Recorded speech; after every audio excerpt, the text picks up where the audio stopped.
Ajanta and Ellora ഗുഹകൾ പുരാതന ശില്പകലയുടെ വിസ്മയം. മഹാരാഷ്ട്രയിലെ ഔറംഗാബാദിനടുത്ത് സ്ഥിതി ചെയ്യുന്ന ലോകപ്രസിദ്ധമായ ഗുഹകളാണ് അജന്തയും എല്ലോറയും. ഈ ഗുഹകൾ പുരാതന ഭാരതത്തിലെ ശില്പകലയുടെയും ചിത്രകലയുടെയും മികച്ച ഉദാഹരണങ്ങളാണ്. യുനെസ്കോയുടെ ലോക പൈതൃക പട്ടികയിൽ ഇടം നേടിയ ഈ ഗുഹകൾ ഇന്ത്യയുടെ സമ്പന്നമായ സാംസ്കാരിക ചരിത്രത്തെ വിളിച്ചോതുന്നു. അജന്ത ഗുഹകൾ ബുദ്ധമതവുമായി ബന്ധപ്പെട്ടതാണ്. ഏകദേശം BC 2-ാം നൂറ്റാണ്ടിനും AD 6-ാം നൂറ്റാണ്ടിനും ഇടയിൽ നിർമ്മിക്കപ്പെട്ട 30ഓളം ഗുഹകളാണിവിടെയുള്ളത്.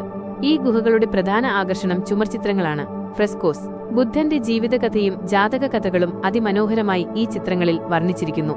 പ്രകൃതിദത്തമായ ഛായക്കൂട്ടുകൾ ഉപയോഗിച്ച് വരച്ച ഈ ചിത്രങ്ങൾ ഇന്നും മായാതെ നിലനിൽക്കുന്നു.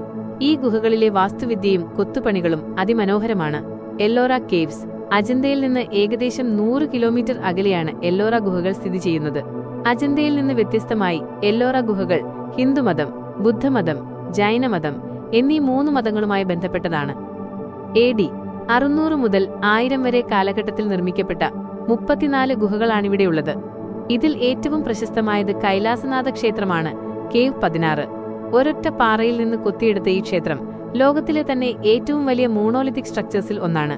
എല്ലോറയിലെ ഓരോ ഗുഹയും അന്നത്തെ ശില്പികളുടെ കരവിരുതിന്റെയും അർപ്പണബോധത്തിന്റെയും സാക്ഷ്യപത്രമാണ്.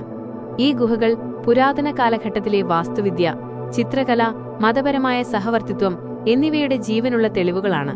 ലോകമെമ്പാടുമുള്ള ചരിത്രകാരന്മാരെയും കലാസ്വാദകരെയും ഈ ഗുഹകൾ ഇന്നും അത്ഭുതപ്പെടുത്തുന്നു.